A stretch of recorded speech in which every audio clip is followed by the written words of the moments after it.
Alô, amigos, um abraço a todos que nos assistem, nos ouvem em mais um programa da Pompefar, aqui na TV Cidade, canal 14.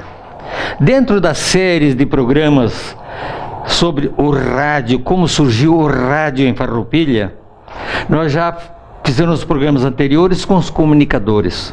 Fizeram parte da história do rádio em Farroupilha. E pela primeira vez, o programa da Pompefar sai das dependências da TV e está presente na dependência de uma emissora de rádio. Tudo isso para mostrar quanto nós valorizamos e entendemos o que representa o rádio para todos nós, não só em Farroupilha, como no país e no mundo.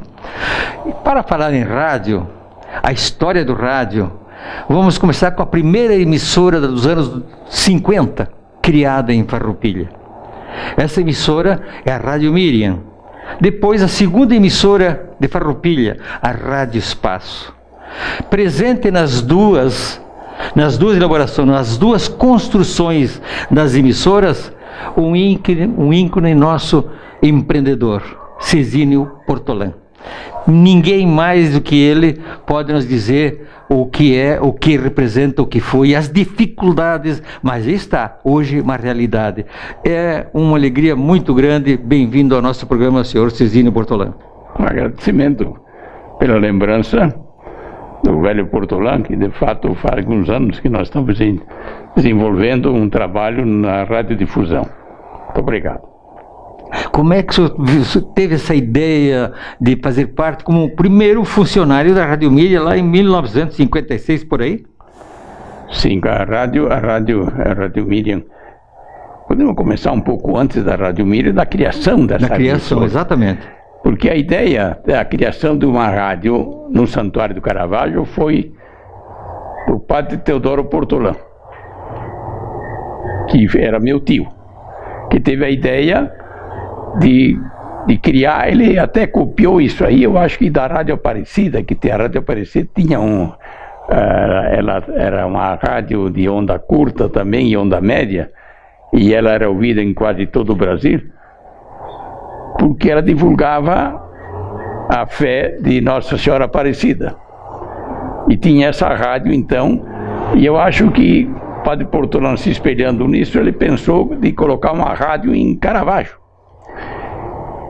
E que a ideia, entregue ao bispo, que é ele que determinava a autorização ou não, a nível de diocese, ele concordou. Mesmo que eu não posso deixar de dizer que quando surgiu essa ideia, a cidade de Farroupilha não gostou muito, porque queriam que a rádio saísse, que fosse da cidade e não do Caravaggio. Mas de qualquer forma, ela tomou corpo, essa ideia. Entraram com um projeto no Ministério das Comunicações, que naquela época era o Ministério de Obras e Aviação, e quem controlava as emissoras de rádio era o Departamento de Correios e Telégrafos. O bispo conseguiu, através de pessoas ligadas à política daquela época, e um deles era um deputado, que eu daqui a pouco vou me lembrar desse nome. Mas naquela época, o Cezínio, agora me deu uma lembrança muito importante. 56 foi quando nasceu a Rádio Miriam. Antes disso, o ministro que era MVOP, Ministério de Aviações e Obras Públicas, isso. O ministro era Jores Távora. Jores Távora, sim, era o Jores Távora. Mas quem cuidava dessa área era o Departamento de Correios e Telégrafos. Exatamente, entrego. Bom, mas tinha um deputado que era ligado à igreja, né? Era amigo do Dom Benedito Jorge, que ele começou, Dom Benedito Jorge, ele formou uma empresa que se chamava Rádio Miriam Limitada, e o sócio majoritário era Dom Benedito Jorge, secundado por padre Ângelo Munhol, que depois foi bispo de Bagé e faleceu em Bagé, que é de Farroupilha, esse Ângelo Muniol, e o padre João Golo Sartori, que ele era o secretário do bispado. Formaram uma empresa, Rádio Mira Limitada. E procuraram, então, através do Ministério de Obras de Aviação e os seus departamentos, a concessão de uma emissora. E não foi muito fácil, viu, porque foi antes de 1900, que entraram com o pedido antes de 1954. E o Dom Benedito esteve até, foi ele que me contava mais tarde, que ele esteve no Palácio do Catete, onde ele tentou conversar com o ministro Juarez Távora. E naquele momento, em 1954, vamos se lembrar que havia um tumulto político no Brasil. Tanto isso que houve um desfecho até muito triste. O suicídio do presidente Vargas. 24 de agosto. 24 de agosto que se suicidou. E foi um pouco antes que o Dom Benedito estava lá, e ele sentiu a dificuldade que havia politicamente dentro do governo de Getúlio Vargas. E tanto isso que ele ficou meio frustrado, porque ele não conseguiu buscar as informações que ele precisava ter. Mas de qualquer maneira, esse deputado que trabalhava com ele fez o meio campo, depois eles conseguiram liberar a primeira autorização. Então, em maio, mais ou menos, deve ter sido em maio de 1956, a Rádio Mira entrou no ar. E eu estava lá. Por que eu fui lá? Fui para lá. Quem comandava essa história toda era o padre Golo, não o bispo, era o padre Golo. E ele deve ter, eu acho que foi ele que pediu, para os técnicos que trabalhavam na montagem da emissora, da estrutura toda, da construção da antena, da instalação do transmissor. E quase na hora que estava quase pronto, eles pediram que precisava encontrar uma pessoa que cuidasse da parte técnica da emissora, que pelo menos conhecesse alguma coisa nesse sentido. E que precisava que eles indicassem alguém de Caxias que pudesse residir no Caravaggio, aquela história toda. E o Eloy Fritz, que era técnico da Rádio Caxias, e mais o companheiro dele, que era Laurindo de Mori, disseram, olha, e eu me dava com ele de Caxias, né? Porque eu sou de origem lá aqui perto da cidade, que ele faz parte da Grande Farroupilha também. Tá certo. Então, o que aconteceu, ele disse, mas escuta, você não precisa ir buscar muito longe, vocês têm um aqui que sabe. Eles sabiam que eu tinha algum conhecimento eletrônico. Essa é outra história, né? Mas, ele, como assim? Não, tem o Cizinho que ele sabe da história toda. E eu conhecia porque eu passei também um período no Exército e fui para as comunicações, e lá que eu aprendi das transmissões, que fazia transmissões as transmissões, como é que eu chamo? Transceptores do radioamador. Não de radioamador.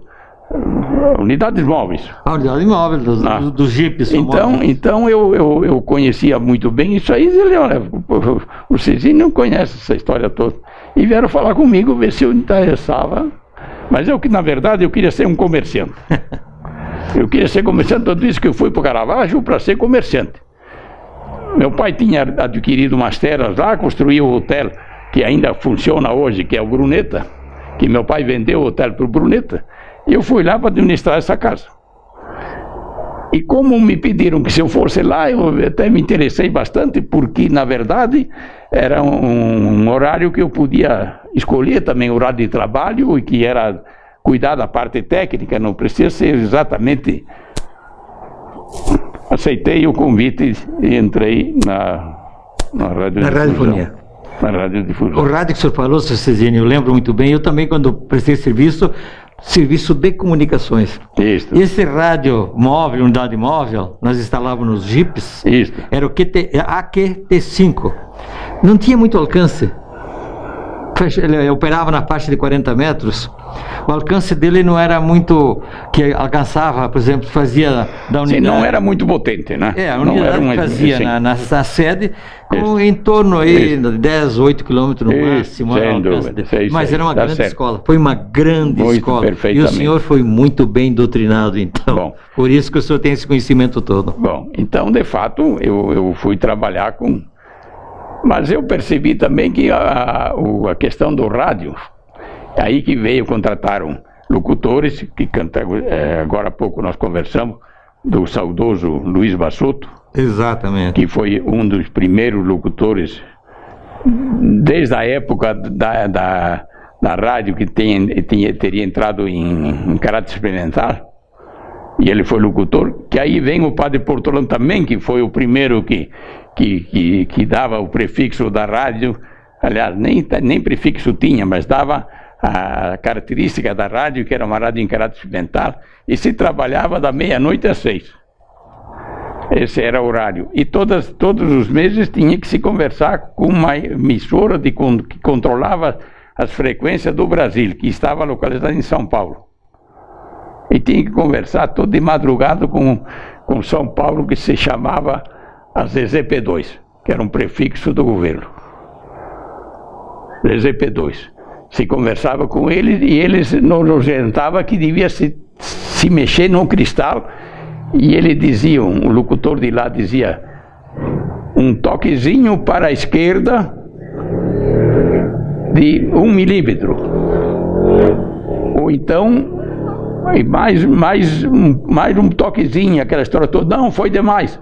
Então volta, aquela história toda, que era um cristal que ainda eu tenho hoje na minha...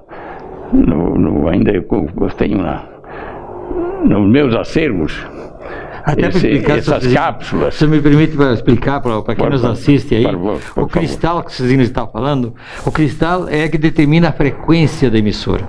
Ali você vai buscar a sintonia fina dela, pouco à esquerda. Hoje é tudo digital, fácil. Naquele tempo era no ouvido, o visual com uma lâmpada mais forte, mais clarinha, e chegava no ponto de transmissão. Era o cristal que determinava. Bom, mas ainda hoje eles usam cristais. Usam cristal também, evidentemente, para manter a frequência. Hoje, quem controla a frequência das coisas é através do cristal. Bem, então, se conseguiu trabalhar nessa área, em 21,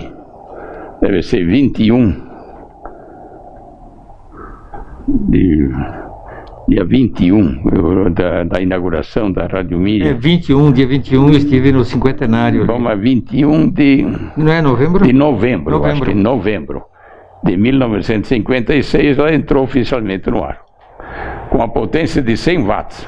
100 watts. E ia longe. Porque tinha poucas, né? Exatamente, esse é o segredo. Poucas emissoras na faixa, não enforcava a sintonia e ia longe. Bom, mas o que interessava para a Rádio Miriam, naquela época, era chegar bem em Caxias, chegar bem em Bento Gonçalves, Garibaldi, Farroupilha, não se trata porque estava aqui, né? Mas a região, praticamente a região nordeste, e ela chegava. Mas chegava muito bem em Caxias e Bento Gonçalves, Garibaldi, Barbosa. Barbosa ainda não era município. Bom, mas eu quando pensei, quando estava lá trabalhando nessa emissora, eu vi que o futuro daqui não é cuidar de válvula, de transformador. O sistema aqui tem que se pensar no bolso também. Tem que pensar um pouco no bolso também. E eu vi que o assunto principal era a publicidade. O que interessava mesmo de ter uma rádio onde pudesse vender. A comissão era boa. Eu percebi, eu disse o seguinte, puxa vida, isso aqui eu acho que não é ficar cuidando da parte técnica, nem trocar disco e nem locução. Que o pessoal achava que eu devia ser locutor. por ter uma voz grave, né? Porque naquela época, se não tivesse voz grave, nem pensar de ser locutor, tinha que ter sua característica de locutores. Era uma cópia dos rádios nacionais, na verdade, que o pessoal se ouvia muito a Rádio Globo, a Rádio Tupi, que era a maior rádio do Brasil. Em Porto Alegre era a Rádio Farroupilha. Né? E logo e também tinha recém-surgido a Rádio Guaíba, que a Rádio Guaíba foi naquela época e por muitos anos a escola principal do rádio brasileiro. Sabiam fazer rádio. E se nós espelhávamos naquela forma, a forma de fazer rádio que era da Caldas Júnior, né? Exato. Bom, continuando eu pensei, aqui o negócio é publicidade. Ia vender publicidade, porque como era um comerciante, eu ia vender outras coisas, né? Eu gostava de comprar coisa e vender. Comprava no Caravaggio, comprava o que podiam vender, e eu procurava desde São Marcos, toda a região por aí, eu procurava comprar todos produtos agrícolas, na verdade. E botava em cima de um reboque, um jipe, e me mandava para Caxias, e eu tinha um conhecimento muito grande em Caxias, aquela história toda, e ia vender por lá. Era uma forma de negócio, que eu estava pensando nisso, eu queria ser um comerciante. Mas depois digo, bom, vamos trocar então, para ser que o meu pai vendeu o hotel. Aí digo, eu como estava na rádio, eu pedi para o Dom Benedito se ele me dava uma chance para eu vender publicidade. E ele simplesmente me disse, e eu até estou procurando alguém. Isso aí foi um ponto que eu achei muito extraordinário. O que aconteceu? Eu fui para a publicidade. Mas eu pensava que era um pouco mais fácil, porque o que eu vendia antes disso aí, eu vendia que eu entregava lá pacote de queijo, pesava e me dava o dinheiro e ia embora. Ia vender um saco de batata, me pagava, e eu entregava o produto. Mas a publicidade não. A publicidade era uma coisa abstrata. E uma novidade? Para quem em Farroupilha era novidade. Novidade. Então, assim, eu dava o quê? Eu não tinha nada para dar, eu só cobrava. Eu não tinha nada. Quando eu falava que você poderia melhorar o pessoal vai conhecendo, o pessoal me dizia que até me gozava, né? Dizendo que eu sou mais conhecido que tal, a história toda. E era difícil. Mas aí o que eu fiz? Como eu conhecia bem Caxias, e minha família morava em Caxias, residia lá, eu ia para lá. E Caxias já tinha duas emissoras lá. A Rádio Caxias, a Caxias e a Independência, que era, sim, a Independência, que era, na verdade, a Rádio Independência era a FM. Era a Rádio Nordeste. A Nordeste. A FM, ele usava a Independência, eles usavam como link de Caxias para Flores da Cunha. Isso mesmo. É outra história. É outra história. Bom, então mas ele já tinha o pessoal trabalhando nessa área, então era fácil de vender. Aí uma clientela que eu fui buscar, que eu conhecia essa gente, Madesati, De Antoni, Casa Maia Bosco, Andreassa, posso citar era o comércio forte da época. Fortíssimo. Que idade o senhor tinha naquela época, seu Cezinho? Para quem nos assiste, saber que o rádio não é só pegar o microfone, não. Não 54, é pegar o microfone. 54. Tudo que está sendo contado pelo Cezinho é que dá o suporte e o alicerce para a emissora estar no ar. Bom, sem isso não estaria. 24, 25 anos eu tinha. O jovem. Então, mas a dificuldade que nós tínhamos no Caravaggio, por exemplo, era a comunicação. Era difícil, não tinha ônibus, não tinha nada. Muitas vezes eu tinha que sair do Caravaggio a pé e vinha para a cidade. Isso. Agora, Cezinho, gostaria que o senhor falasse um pouquinho. O senhor foi um empreendedor, é um empreendedor, e vendo o crescimento da Rádio Mira, o senhor sentiu que faltava alguma coisa.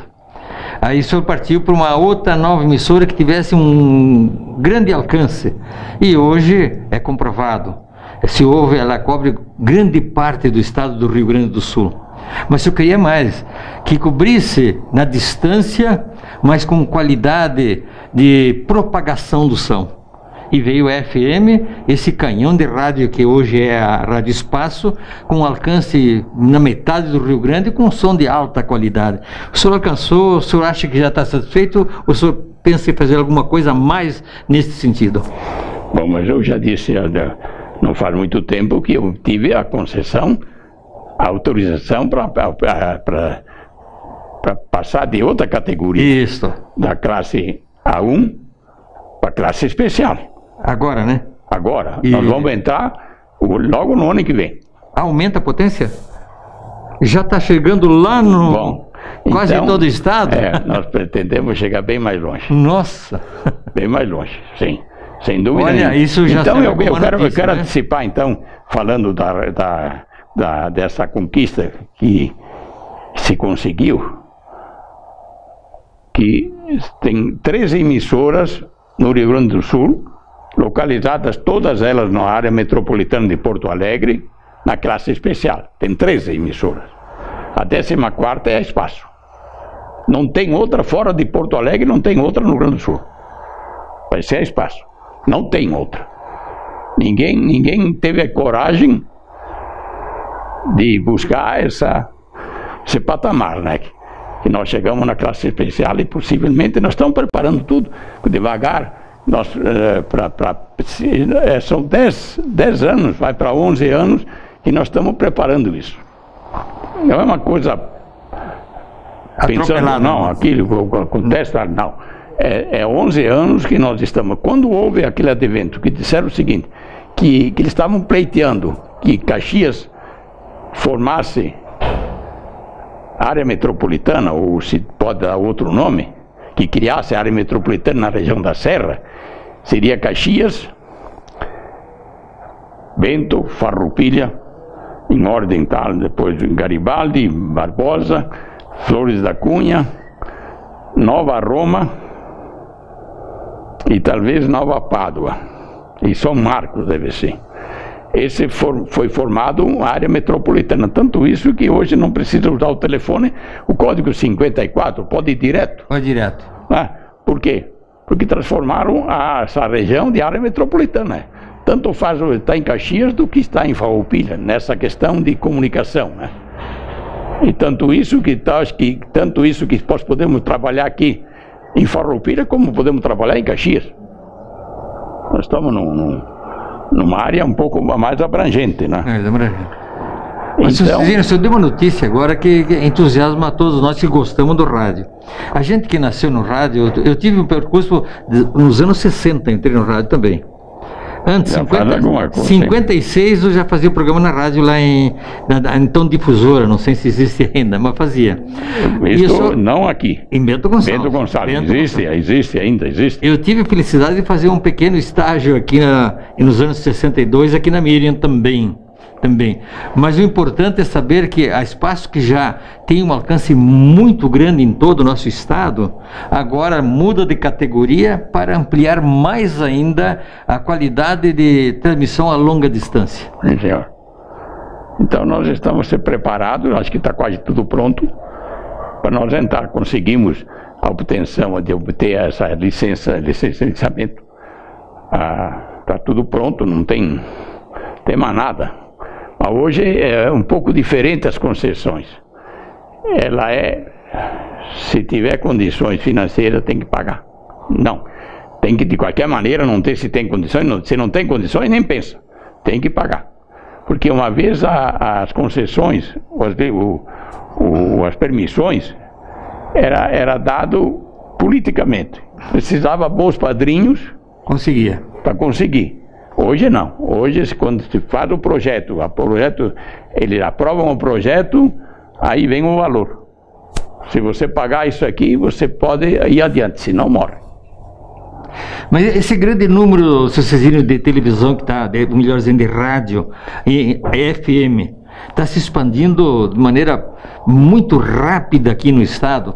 Todas as cidades que a gente visita existe, que são as rádios comunitárias que vêm, e quando chega perto da cidade, se a rádio não subpõe com uma potência, ela fica sempre abafada, ou aquele som que a gente chamava na nossa época de início, aquele som parasita que vem de lado, que interfere às vezes. A interferência, na verdade. Que é a interferência na linguagem clássica. Isso não está criando prejuízo, não há um enforcamento de sintonia? Não, isso aí não sei porquê, porque uma das coisas que para nós aqui da Espaço, fomos buscar aumento de potência e outra categoria, foi exatamente se precaver para o futuro. Prevendo essa enxurrada de emissoras que estão aí, porque qualquer um se bota na ideia de colocar um sinal no ar e não dá bola, se tem licença ou não tem, vai prejudicar.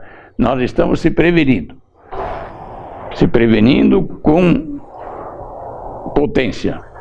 Nós temos a segurança hoje com o advento da classe especial, nós temos a proteção oficial de 300 municípios.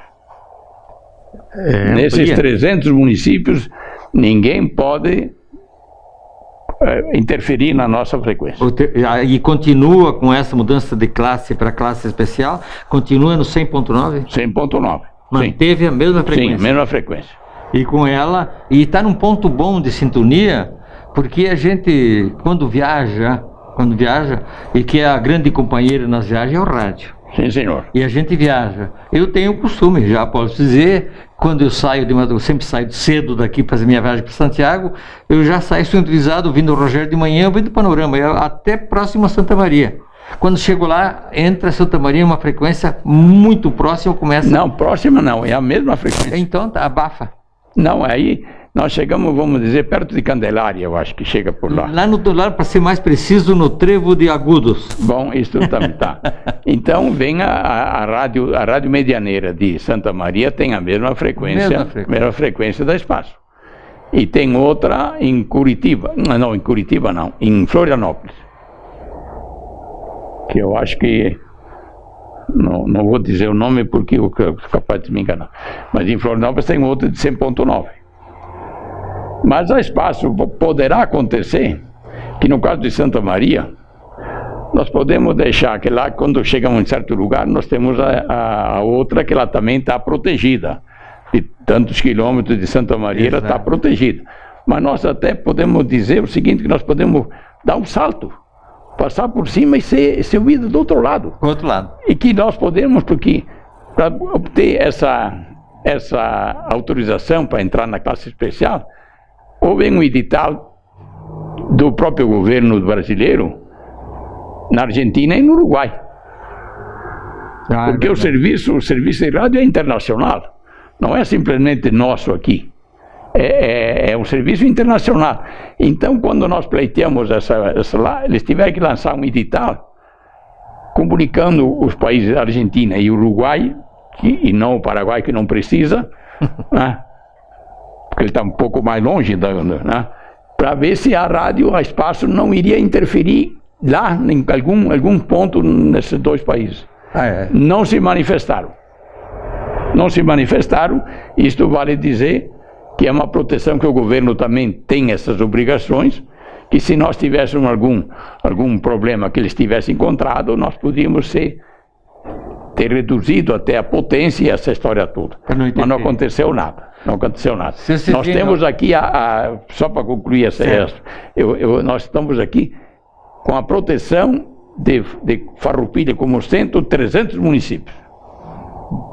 E onde nenhuma emissora de FM ele pode interferir na Espaço FM. Muito. Olha, você viu como passou rápido esse tempo, temos no final. Queremos agradecer ao senhor, Cezinho, pela gentileza, pelo carinho em receber a nossa TV Cidade aqui nos domínios da Rádio Espaço, que nós reconhecemos hoje como uma das maiores emissoras do nosso estado. com um programa de alta qualidade, o conteúdo excelente, por isso que faz a qualidade da Rádio Espaço, e nós estamos orgulhosos de estar em Farroupilha com a Rádio Espaço, como a nossa TV Cidade, que também vem conquistando todos os seus espaços, cada um nos seus espaços, respeitando sempre os limites, que faz nós chegar cada vez maior. Por isso nós, no programa da Pompefar, ficamos honrados pelo senhor, porque o senhor é um dos nossos associados, e também essa personalidade que retrata o que é a história do rádio de Farroupilha. Eu tenho certeza que todos os nossos telespectadores ficaram satisfeitos. Nós teremos muito, hein? Teremos muito a conversar, e nós esperamos encerrar esse nosso ciclo na história do rádio num programa mais ali adiante, ainda que nós já estamos alinhavando. Muito obrigado, Cecílio, pela oportunidade e pela gentileza de nós receber. Muito obrigado. Aqui encerramos mais um programa da Pompefar, programa que é exibido aqui na TV Cidade, canal 14, para todas as nossas, principalmente nossa aposentada e a comunidade geral. Fique com a gente, a programação nossa continua. Um abraço a todos.